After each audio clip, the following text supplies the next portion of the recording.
इचलकरंजी 4 सदस्य प्रभाग रचनेवर हरकतींना जोर, सुनावणी पूर्ण. जिल्हाधिकाऱ्यांचा निर्णय मंगळवारी पूर्ण.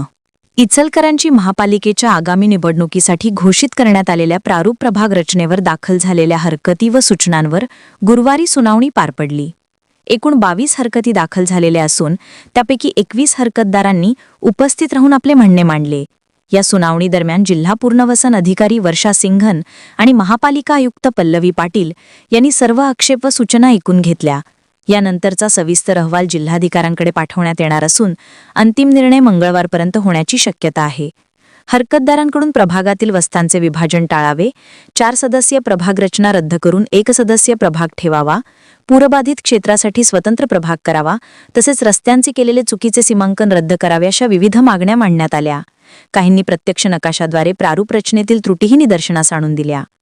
जिल्हाधिकाऱ्यांचा आदेश आल्यानंतर प्रभाग रचना अंतिम होणार आहे.